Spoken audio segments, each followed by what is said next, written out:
Welcome to my show with Sasha. I don't know what it's called yet. We haven't decided yet. I have a feeling we're going to discover it sometime in the middle of I'm sure. the episode. In a truly feminine fashion. Yeah, exactly.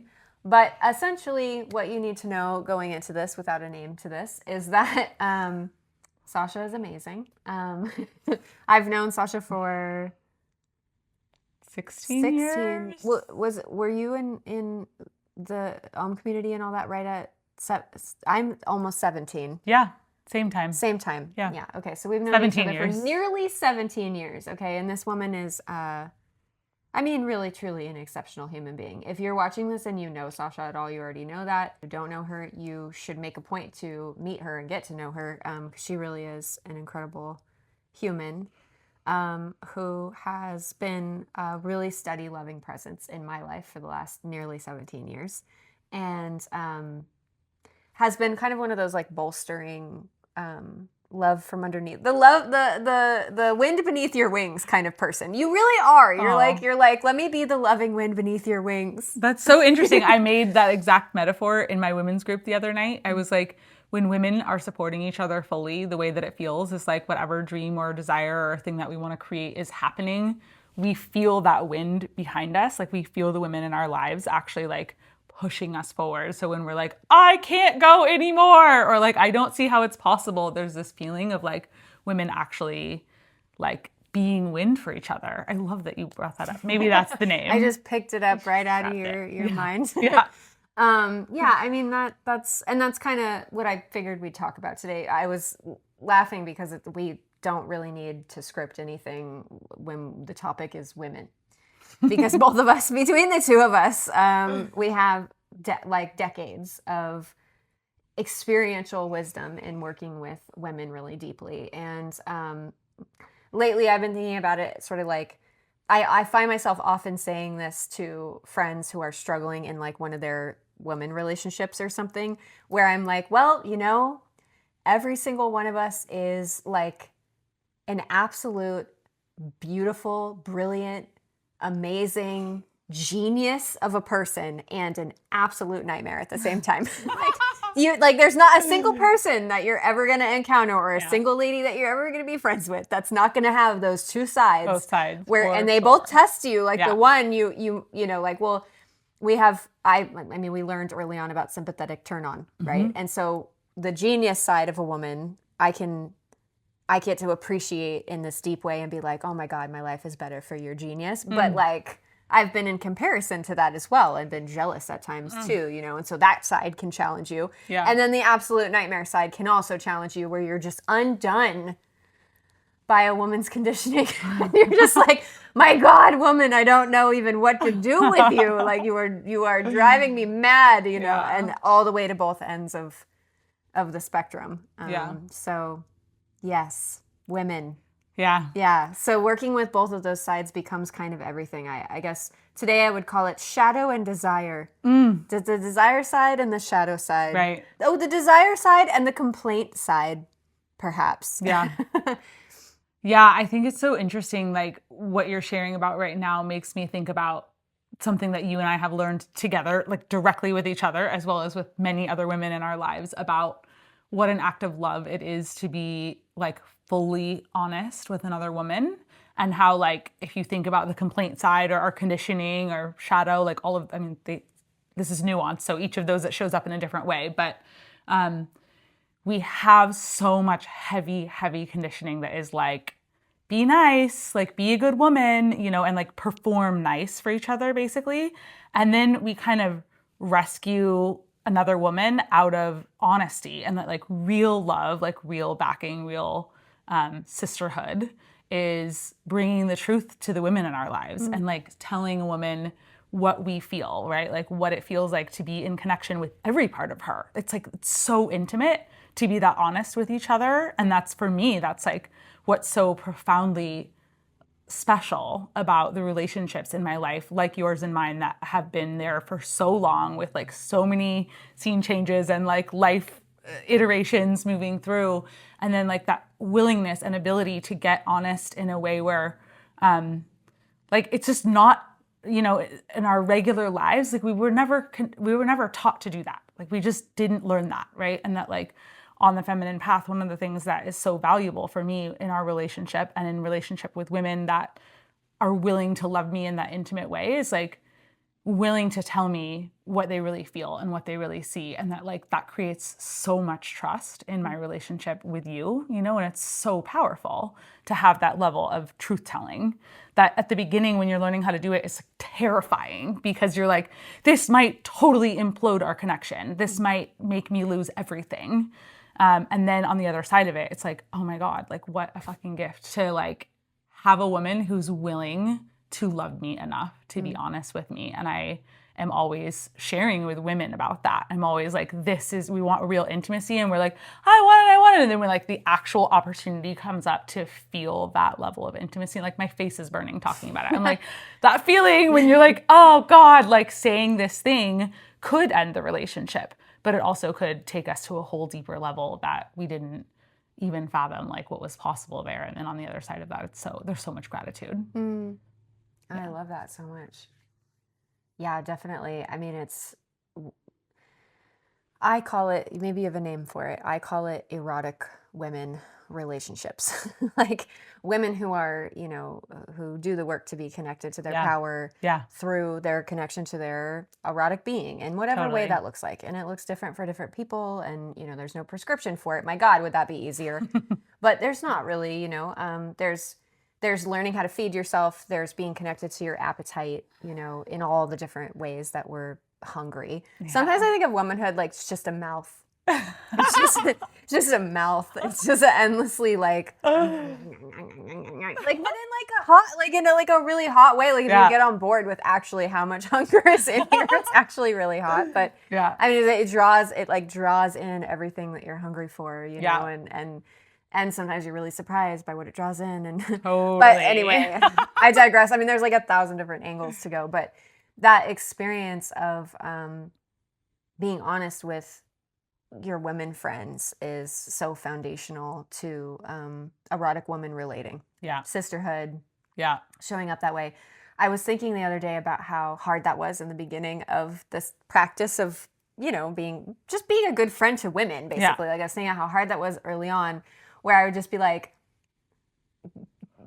so shaky about it and so nervous, and then probably communicate the truth or whatever, like a drive-by. Like, okay, bye. And I don't know if you're ever going to talk to me again, but see you later. And then it would like totally not feel good to the other person, and they'd have some kind of reaction, and then you get into a thing and whatever. But it was like all part of it. And then now it's much more like, I don't know. I think I just feel aware of how good it feels actually when someone's relaxed, calm, and intimate enough with you to just kind of get into those really tender spots and communicate in a way that gives you the medicine that you need in that moment, and you like let them in, and it's like an animal letting in some, you know, like a human to like administer like a shot that they need to survive or something, and you're like cornered and you want to lash out, but you're like not lashing out, you know, and but delivering it has become much more part of the whole conversation for me. Totally. Not like the power of the conversation. Not a drive-by, you know, but just more like it's woven into the conversation naturally. It doesn't feel so separate.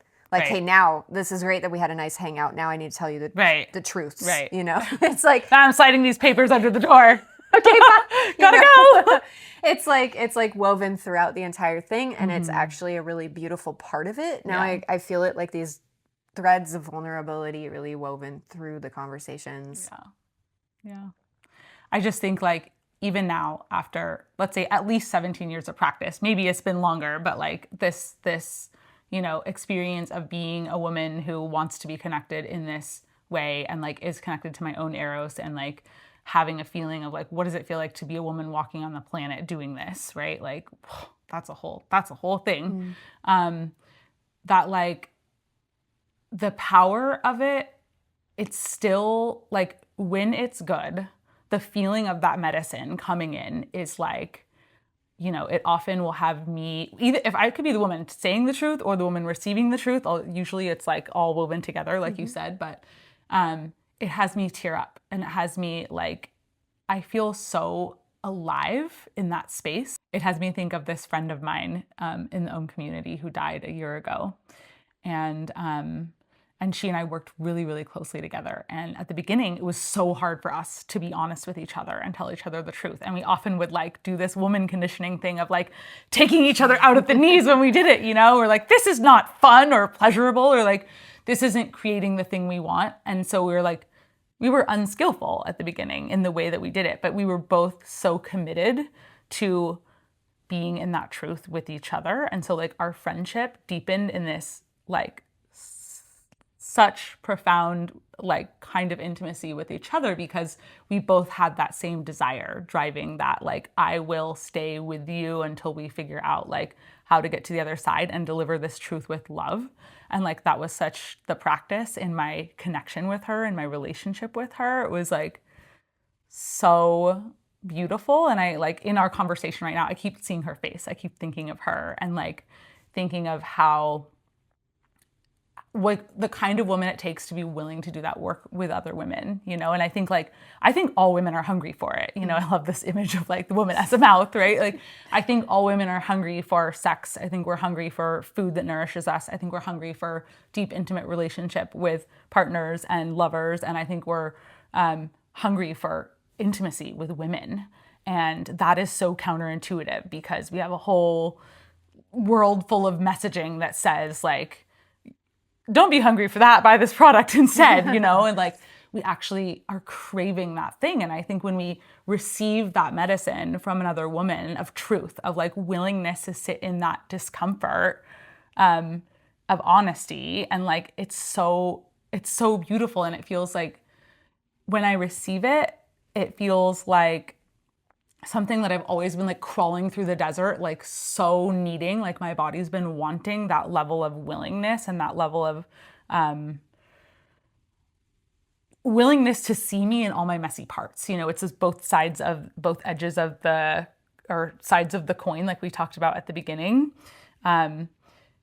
Like who I am that's like good and nourishes the world and like feels good to give and receive. And then like there's like the shadowy, messier parts that are also equally part of me. And a woman who's willing to be there and like see both of those sides of me as a woman and my fullness and my wholeness is like, that is a profound experience to have her willing to sit in there with me and not just like slide the truth under the door and run away, but like say the truth and then like be in presence to have that conversation and feel the, like, it's almost like a plant, like busting out of the seed in the moment, you know, it's like, feel that like root coming down and the little sprout coming up. But it's like happening in real time. And so it's like uncomfortable, but it's also so powerful because it changes the way the plant like receives nourishment. You know, every time a woman tells me the truth, my capacity to hear it the next time grows.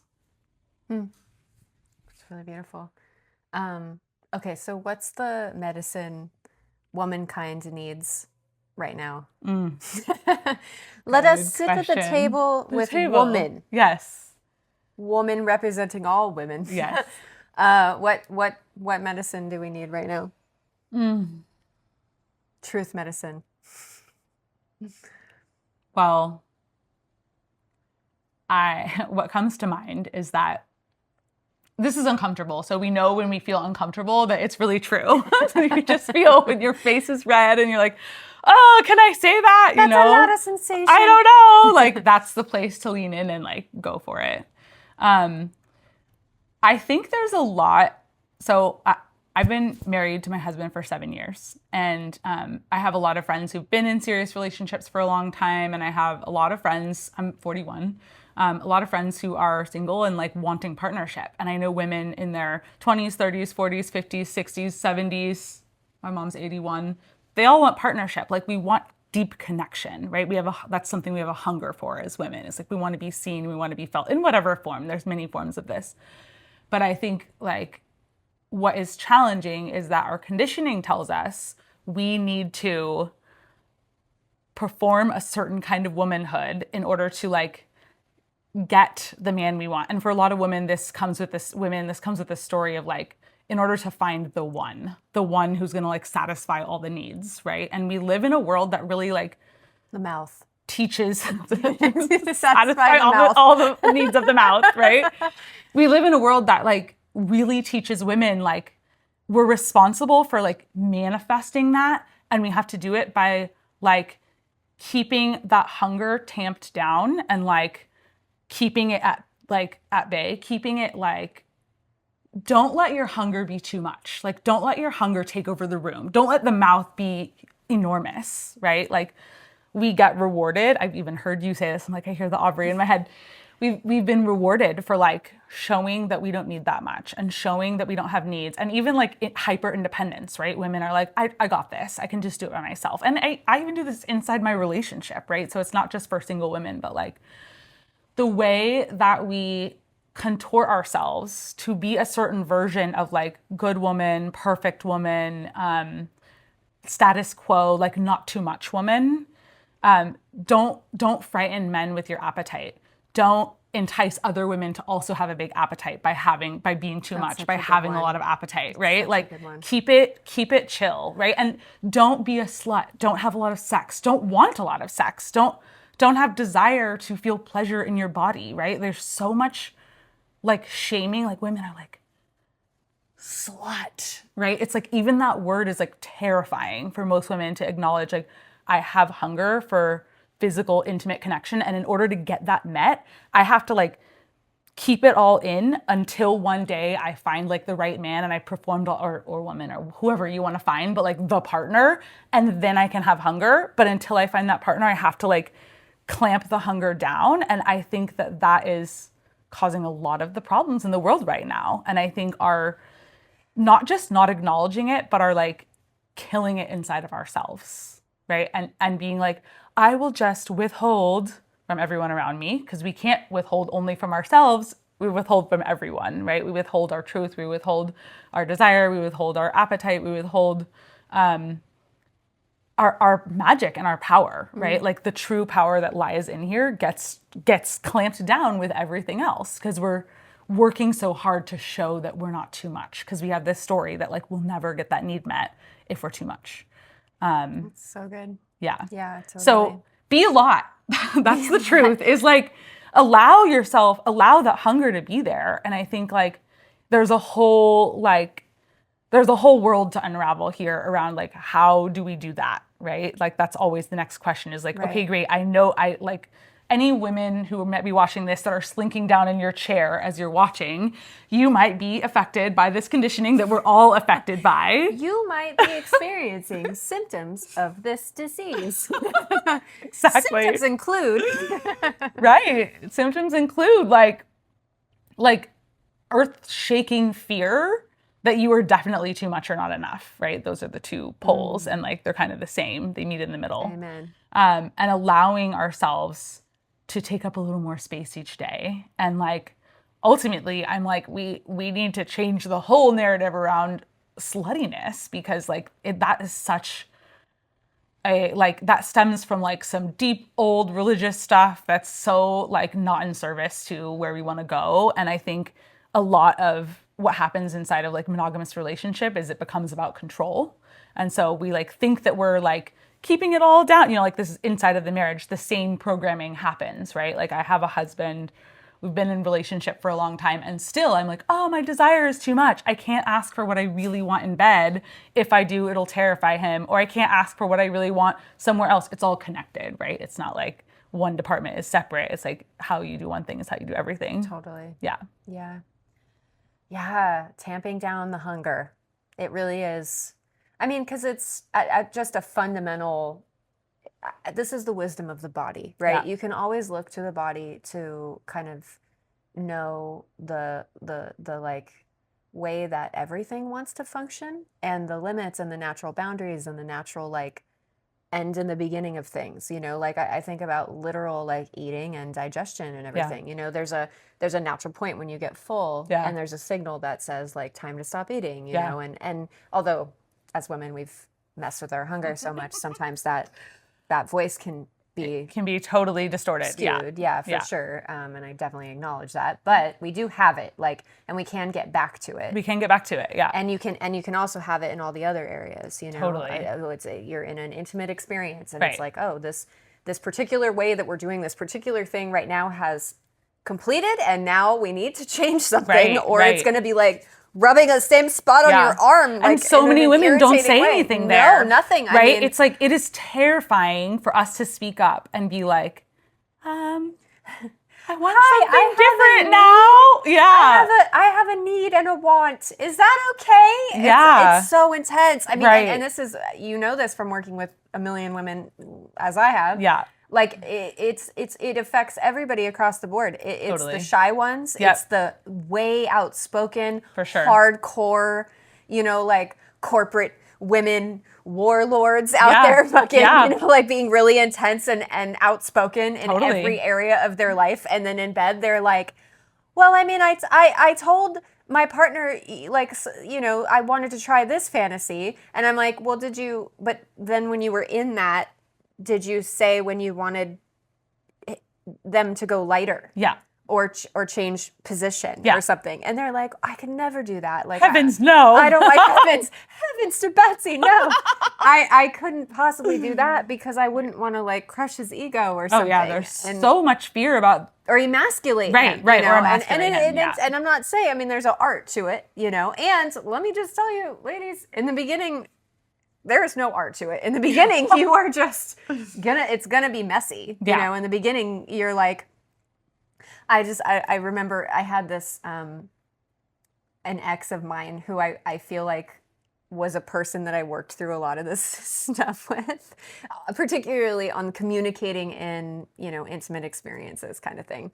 And, you know, I had practiced it in other relationships, but I really went hard in this one. I worked out all of that initial, like, messy type stuff, you know, and then we had an open relationship, and so I would also practice it elsewhere, but he was, like, the person that got the brunt of it. But he kind of loved it. Lucky winner! And he kind of loved it. Like, he was For it was like, even when it did bruise his ego, he was so appreciative for the honesty. And the honesty of it was what connected us deeper, you know, and had it actually feel intimate. He felt like trusted, you know, he felt like I trusted him enough to be honest, right? And we would laugh about it because I would be ridiculous. I mean, we'd be in the middle of a thing.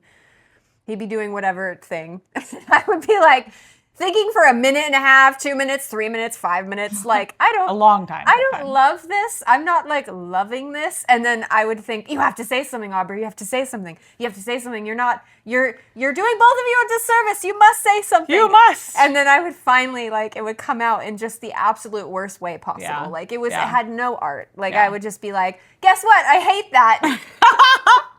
But it was kind of funny. Like, I recommend this. It's a weird one, but I actually recommend it as a way to get through some of those spots because I would say it in a way that was kind of so ridiculous that we would laugh. Yeah. And then it was like we were in it together. Right. You know? And then he could be like, okay. Right.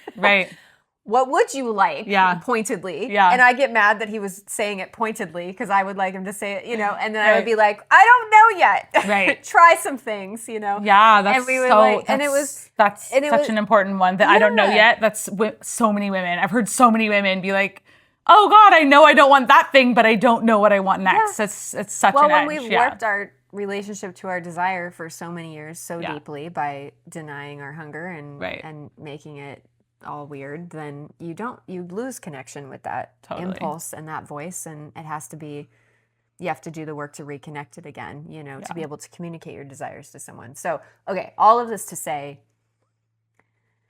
the way that we disconnect from our hunger as women really is like, it's like, I don't want to say it in this mean way, but it literally is harming the world. I think that's an example of the truth, right? It's like that you pick out a specific moment and you're like, when you said this thing or when you withheld, right? I think it's like, God, withholding is such a big one, right? It is causing harm because you're keeping your true power from having the potential impact it could have on all the women around you, you know? Yeah. Our mothers, our daughters, our sisters, both literally and you know, sisters in eros, like sisters in community, right? Like, and even the women that like maybe we see as like acquaintances, right? Like even those women can be positively impacted by us when we are willing to wield that true amount of power that we have. And when we're withholding it, it is harmful. I would not disagree. Well, now you're having me think how like beautiful and permission filled and relaxing but engaging and on the edge of your seat the experience is of being around a woman who is actually like in right relationship with her appetite and with her hunger and is doing the work to feed herself really well. And there's a natural, I mean, when you do that for long enough, you fill up and your light switch gets turned on and you feel radiant in a certain way that overflows quite naturally. Totally. Without effort, and then you can play with that and you can like dress extra special or sensual or whatever, and you can do your makeup the way you want it and stuff, but those things aren't in order to like get you to look like you're doing the radiant It's not a thing. Performance. Right. Yeah. Like you're like, look, my makeup has said to you, I look radiant. Right. And you're like, well, but your light switch isn't quite on. Yeah.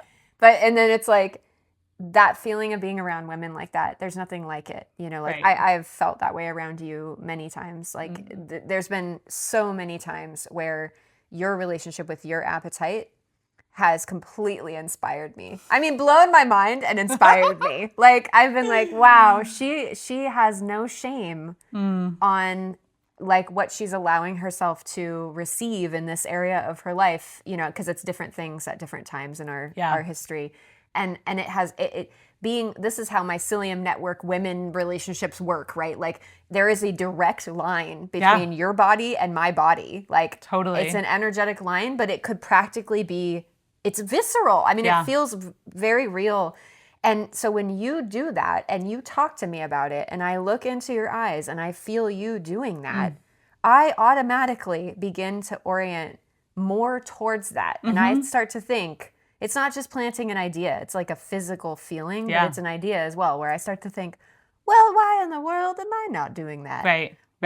Why am I shortchanging myself from this is like what I want? The flip side of jealousy, right? When we stop like being like, oh, that woman has something I want and I'm envious and like F her, like that's the old conditioning way. And then it's like this way is like, oh, I actually am fully open to receive what she's having and I can experience it. I think of the mycelium network, like the animated video of like watching the mycelium actually light up. And that's like to show something that really happens, but it's like exaggerated, right? And so this feeling as women is like just being in your presence. I feel that permission you have for yourself. And it's not like, oh, I don't feel included in that. Like, oh, she has it and I don't, right? But it's allowing myself to imagine what does it feel like to have that within me and then actually orient towards it. Such good words. That is really what it creates when we walk through the world with permission to wield that power and that medicine and that like willingness to be with our own bigness, right? It's like it gives permission for other women to have that. And it's like deeply so beautiful. It really is, yeah. And then speaking of that mycelium network way of being, I want to know your thoughts on that too. Because it's all humans. It's men, it's everybody. Everyone. It's all genders are part of the mycelium network. Yeah. But there's a particular way that women exchange through it that is maybe it's like we're all part of it, but women are particularly tuned to it, maybe because we spent so many centuries kind of being the behind the scenes gender more, moving things from behind and not in front as much. Like the world is, on the overt side, it's built by men for men, but behind it's always been women like kind of moving and influencing everything from behind. But that behindness has you develop a deep interconnected sense of things out of necessity. Yeah. So that's probably why we have it deeper. But it feels like a superpower sometimes. I mean, it almost feels magic. You know what it feels connected to? And this is such an interesting, I was just saying earlier to someone about like my journey of like getting more connected to like, it was earthbound is the word I was using, but like more tangible ways of communicating and other things. The example that's coming to mind for me right now that relates to like the magical side of this, but is very scientific, is women's cycles syncing up. That when women are in community with each other or like living in the same house or something, their menstrual cycles get synced up. and they don't have to like plan for that or like make it happen. Like our bodies just actually are biologically wired to connect to what's happening around us and like come into flow with each other, no pun intended, but like come into connection with the women that we're interacting with on a regular basis. And our hormones naturally do that. We don't have to think about it. And I think that's part of how this works in terms of like, you know, allowing ourselves to acknowledge our appetite or not like feeling our bigness and then like collapsing because we're like, being big is not good and I need to not be that way. But like seeing your bigness and feeling like, oh, the power of like, I get to actually have that much too, or have more than I thought possible. That I think it happens without us so much efforting for it, because there is an innate wiring in us to have that level of connection if we're willing to be open to it. And the willingness for me, the path of getting willing to open to it is like putting down all of the conditioning. So putting down withholding, putting down emasculating, relinquishing, yeah. Killing another woman because I'm jealous, right? Like killing meaning. Yes, sorry. This is the internet, you know, people never know. Like energetically slicing someone off at the knees, right? Or like saying something. Oh, this really good example. Recently, there was this, so I'm also trained as a midwife, and there was this, I don't know where in the world, I'm not good at tracking these things, but these women posted pictures online. They were nurses, and they posted pictures online of like women who'd been in an OB visit, and they posted photos of the women, like what the paper that was left on the OB table after the women got up, and wow. The liquid that was on the table, which is totally natural, normal bodies, you know. There's liquid. Fluids. Like fluids. There are fluids, right? The scientific term is just discharge, and I hate that word. And like fluids, there are fluids. This is a natural, that's a healthy body, right? And these women were posting this, shaming other women. And wow. And so they lost their jobs, as it should be. Honestly, I think that's... And I was like, this is such an overt example of women annihilating each other. I'm not a fan of like canceling people for things. No, canceling is not so great. But that's you definitely need a pretty firm downstroke. Yeah, yeah, you know, and like it had me think about like what happens for women that they think this kind of thing is okay, yeah. Right? Shaming other women publicly.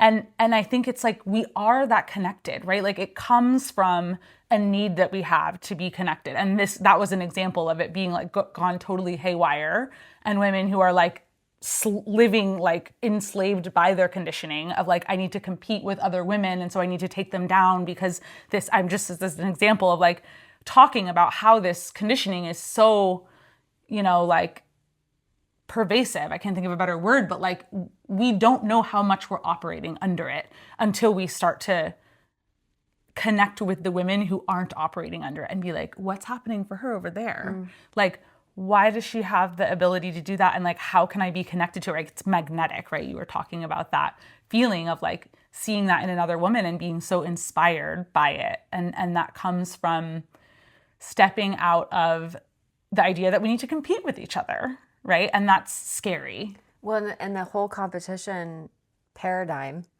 only comes into being because of the suppressed hunger. Absolutely. Absolutely. It's like, yes. It's like hungry. It's like it's hungry, captive tigers. Yes. And yes. They behave unlike a wild tiger. Yeah, it's totally. Not a natural behavior. Right. That's the thing. Right. It's a result I feel like of competition and jealousy has been kind of written into the cultural script as just how women are. Right. But that's not how women are. Yeah. That is a result of suppressed hunger and like captivity, basically. Yeah. And all the women believe that it is how they are. Like you'll even hear women defend it. They're like, but this is just my identity, right? And like I only know this because I've walked that path. I've said those words. Like I've defended that thing that's keeping me in captivity and out of allowing myself to feed that hunger, right? And then it was like one day I had women around me who were, you know, doing the practice of orgasmic meditation and like feeding their bodies and like feeding themselves in a new way I had never seen before. And it had me, actually before I could even verbalize what it felt like to witness it, I was just like, this is something I want to pay attention to. Like, this feels different than what I was taught both overtly and covertly. And so like knowing that in my body before I could explain it, before I could bring language to describe it, it's like, and that had me start to shift and orient towards, oh, I actually think there's another way. And not just think, but like my limbic system, I feel in my body there's another way because I have the beautiful gift of a woman who's willing to let me in and share with me how she got there, right? Like that generosity, that deep generosity of like, I love you so much. I'm willing to pull behind the curtain and say like, and this is what we do like in the community of women who are connected to their own eros and like living in this place and like in the mycelial network, you know, it's like the generosity like feeds me too, right? When I feed the rest of the network, I'm also feeding myself. And that's a sign of a woman who's full, right? Like that's many years of practice, many years of like feeding all the different kinds of hunger and like learning how to interact with them and not be ashamed of them. I think that was a big step for both of us along the way, was like getting out of the idea that like it's shameful to be hungry, having hunger. To be a mouth. Yeah, to be a mouth. I think maybe the show is called The Feminine Appetite. Yes. Maybe? Yes. I was thinking something with the mouth, but I just don't think it's quite right. They can laugh when they watch the episode. Make like a little graphic for it. It could be like a mouth somehow. Okay, so the last piece I feel like is I'd love to end on a note of like if we do our part, and all women who have glimpsed this and know this as we do around appetite and how important it is to feed it and to really like pull the shame out of it. Right. You know, pull the shame out of women in their relationship to their hunger and their appetite. If we were to do that, where are we headed? Like, what's our vision for what becomes possible when we take the shame out, and what kind of world could we create together as women? Yeah. I'm just going to fill into it for a moment.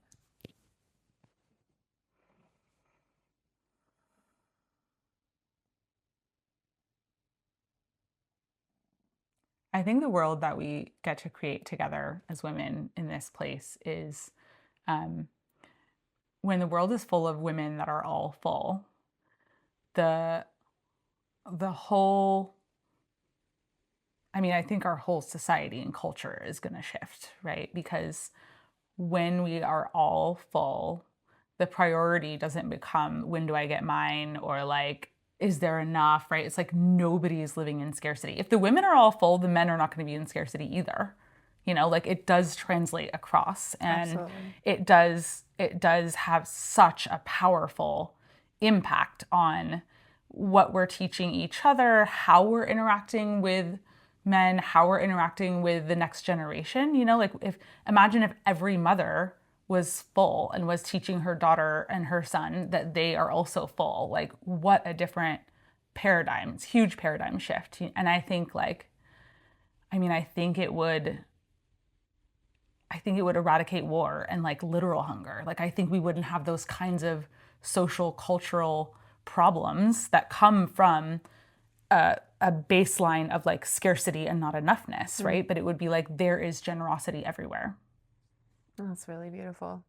Yeah, I agree that stuff just wouldn't exist. I think this entire realm doesn't ever go into some utopia with no problems. And so I'm assuming that we would just get far more interesting problems. I feel like everybody is tired of those ones at this point, and we're like, how do we eradicate those? This is how. You know, like let's enter into like mind-bogglingly more fascinating problems than these like really basic ones. Yeah, well, and I think the problems that we have culturally and socially on the outside are reflections of the problems that we have in here. And so I think if even more people, let's say like 50% of women, like 100 would be great, but like let's start with 51%, right? 51% of women were living from fullness and not having a war within of like whether or not they're allowed to be hungry and whether or not they're allowed to fill themselves, like that would radically shift the external expression of the challenges that arise when we have true intimacy and the way that we work out those challenges. You know, that's really, I think, what changes. It's not like, I also don't believe like, oh, it's going to be utopia and there'll never be another problem, but like the route to alchemizing what we are given to work on as a culture is going to really be different. Shinier problems. Shinier. Yeah.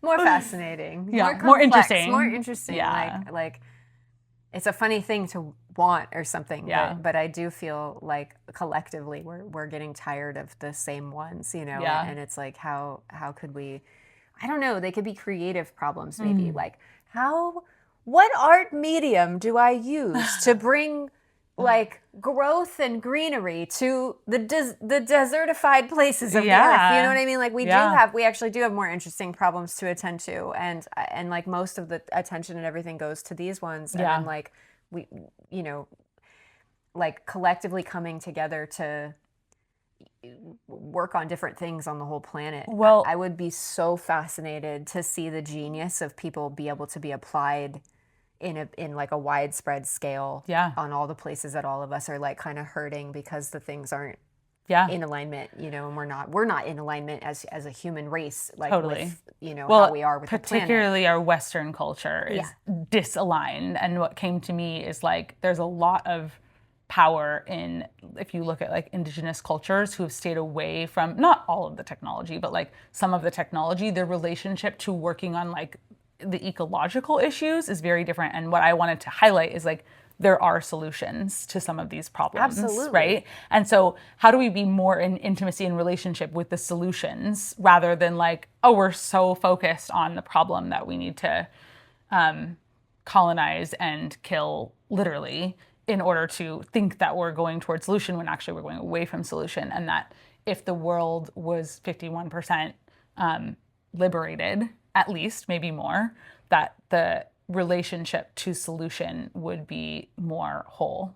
Yeah, absolutely. And I do have to add, just because of my recent years, especially of my Tibetan Buddhist training, I was talking to my mom about this yesterday and how the desperation of where we're at now kind of collectively is beneficial in the sense that there's also a truth that nothing in the outer reality is ever really going to satisfy the problems, even the solutions. Right. But when you have such desperation that you're like, you know what? I'm going within. Yeah. Not in a dissociative way. Right. But like I am literally going to connect to a deeper reality through whatever medium, whatever meditation you want, whatever it is. I'm going to do that because out of sheer desperation, because everything out here is like a dumpster fire. So I'm going in here, I'm going to open up into a whole other, like people would call it a spiritual reality. I might call it a deeper erotic reality. I'm not sure what I would call it in my more feminine nature or whatever, but like in a totally different place, you know, where you're, and then when coming from that deeper place, with the bodhisattva intention of getting out of suffering, the causes of suffering, and helping other people get out of suffering, then those solutions that already exist on the planet, inside people's genius, inside indigenous cultures naturally relating with the earth and having passed that wisdom down through the whole history of the planet, you know, and just like the heart of everyone to come back into a harmony relationship with the earth. I would like to resonate together with the frequency of the earth. Do you know what I mean? I've had that experience on psychedelics, and it is like kind of bliss, and I would like that. She's a being. Yeah, she's a being. She's a being, and like it's actually such a profound, gratifying experience to have that, and I want that for everyone, you know. But it's only going to come from that deeper kind of like bodhisattva reality, you know, and that's something that I've had to come to terms with in these last years as well. And I think that's the one major benefit of the dumpster fire of desperation. Yeah. that everybody are all experiencing, is that it does send you ultimately into this place where you're like, I gotta meditate, man. Yeah. I gotta get in here Yeah. deeper to come out into this reality out here from a totally different place, or I'm Right. gonna lose my mind, Yeah. you know? Feels like an erotic awakening. Yeah. Yeah. Yeah. Beautiful note to end on. Yeah. Okay, so I think we'll call it The Feminine Appetite. Thank you for watching The Feminine Appetite episode 1 with Sasha and Aubrey. No, that was really wonderful. Yeah, thanks for doing this with me and being here. Such a and pleasure. Yeah. At some point, we'll do another one. Definitely. Yeah. Okay. All right. Bye. Bye.